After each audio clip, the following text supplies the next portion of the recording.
Hello ladies and gentlemen, and welcome back to my channel for another 1/12 scale figure unboxing and review video. Now today we are taking a look at my very first McFarlane figure, for the channel at least. I have been picking up a few of these DC Multiverse figures on the side, but the character selection started to get really out there and really wacky, which I know is what Todd was going for. But then they announced their Justice League line and the Suicide Squad line, and I was drawn right back in there. So of course I had to start off with the gold label King Shark. Now I will be reviewing the rest of the wave as soon as it eventually does come in. I picked up mine from Pop Culture. I absolutely do not recommend picking it up from them. From order for an in-stock item, which is of course this King Shark, it took 2 weeks to ship him, even though I paid for express post. So do yourself a favor and find another website to order from. What we are going to do now though is get the box laying flat in the light box and do the unboxing. Here of course we have the box art for King Shark. I can't emphasize how big this box truly is, both in height and also in depth. This thing is massive. You can see, of course, King Shark on the side, plus that awesome Suicide Squad logo. We have an image of King Shark from the film, plus the rest of the figures in the wave. Now, if you're interested why this guy comes packaged separately, because yeah, he is a Build-A-Figure for these figures, he is slightly different to the normal Build-A-Figure version. So when I get the rest of the wave, we will be doing a side-by-side comparison between this King Shark and that one. Now I have taken the liberty of already snapping all of the twist ties because there was a ton of them connecting King Shark to his plastic clam tray. I have to say, this is no easy feat getting this guy out here, but now that I have him, I have to say he is a very hefty, chunky boy in hand. There is a lot of weight here.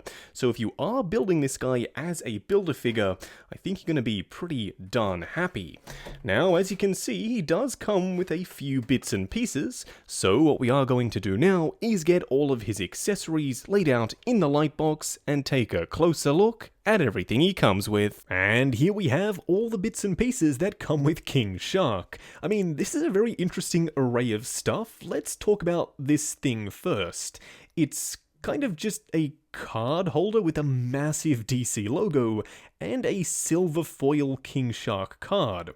Now there is a bio to read on the back, so you can pause that and give it a read if you'd like, but apparently he is half human, half shark. I still don't know if he started off as a shark and became a human or the other way around, but nevertheless it doesn't really affect the figure himself. He also comes with a couple of severed limbs. You get a right leg and a right arm. The detail of the blood and gore is a little bit flat, but I think they had to do that to keep it a little bit more child-friendly. I mean, having some severed limbs isn't really all that child-friendly anyway, but I do like the way they sculpted, and they do have some military-style camo. I guess this would belong to a soldier from Corto Maltese. Nevertheless, I do like that he comes with them, and lastly, you get the usual DC Multiverse style display base. I mean, King Shark is massive. I don't think this display base will do the job, so I personally will just opt not to use it. What we are going to do now though is get King Shark himself out here and take a closer look. And here we have him standing straight up and down in the light box, no crazy poses or accessories or anything like that. And even before we zoom in and look at the texture and the sculpt and the paint applications, I can't help but fall in love with the figure. I don't know if that's down to the figure himself being good or just down to the fact that this is the only King Shark merch that I own. But I love it. I can't help myself. He's this big, honkin', lovable, but still very deadly man turned shark or shark turned man. I think the jury's still out on that one for me. But I really like the way he looks. He does, however, have some drawbacks. It's not a perfect figure by any means, but overall I'm still very happy. What we are going to do now though is take him off the rotating turntable, punch in, and take a closer look at the details. And here we have him up close and personal. I have to say, when I placed the order for this guy online, I had no idea he would be as chunky as he is. This guy is actually massive, both in height and also in width. I have to say, I'm very, very impressed. Now let's start off by talking about the head first. This is the gold label variant, so you will get a lot of blood splatter around the mouth and on the inside as well, to go along with the severed limbs he comes with. If you do just get the Build-A-Figure version, you won't have all that blood around the mouth, so depending on which look you prefer, that could influence your decision. I also do love the texture of the skin. It looks and feels very shark-like. It has that rubbery sort of look about it, and the dorsal fin on the back you'd think would be a softer rubber, but it actually isn't. It's a very hard, sturdy plastic. On the front, he does have a little bit of white paint that's been blasted on the surface, and then a little bit of texture over the top of that. Unfortunately, mine has had some of the white paint on his belly chip away, because in the box, it was resting kind of like that, and then when you go to remove it, it pulled away the paint there, so fingers crossed you don't have that issue on yours. As for the arms, there's no paint to speak of. I wouldn't have minded a little bit of this white paint sort of bleeding over just to complete the look and not have such a sharp cut-off, but nevertheless, they didn't do that. The rest of him, though, is pretty much a statue. Unfortunately, and we will discuss this a little bit more later on in the articulation segment, he does have fully sculpted rubbery shorts, so you will have a little bit of a limitation when it comes to your posability, but at the very least, this is a different pattern on the shorts as to what comes with the Build-A-Figure version. So you are getting different pants and also a different paint application to the head sculpt, so they're not just the exact same figure.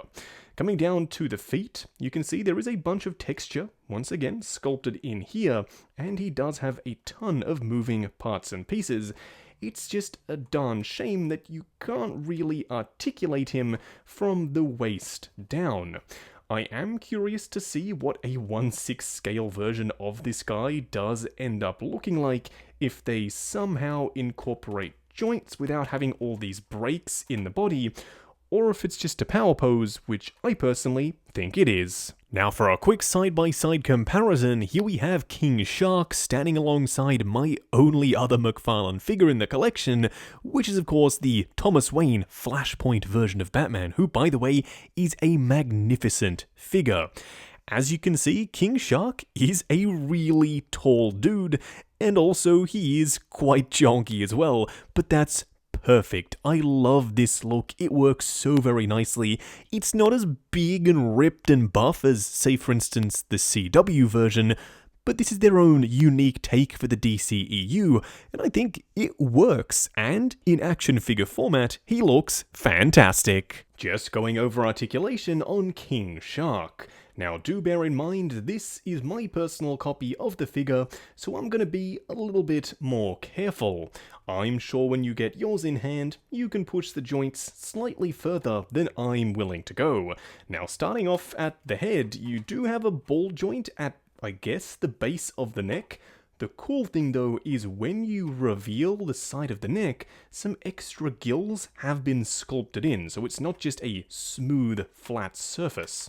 The arms themselves will go up to about there.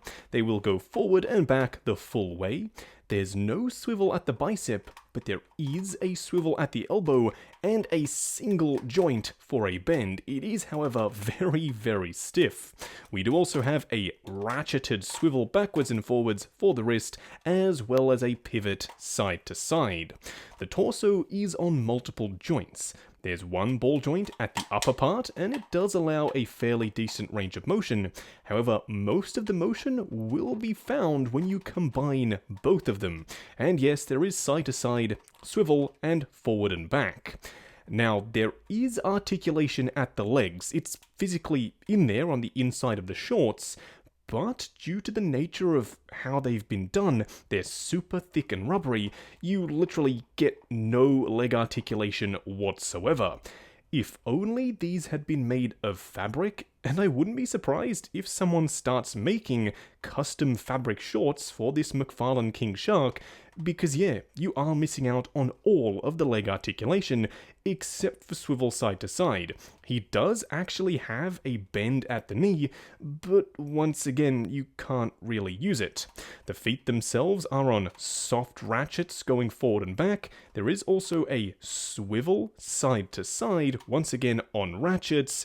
And lastly, you do have toe articulation. Just wrapping up on the DC Multiverse McFarlane Toys King Shark. Going into this, I didn't really have much of an idea of what to expect. I have owned a couple of the Multiverse figures, but never anything in this scale and this unique. But now, at the end of this video, can I recommend picking him up?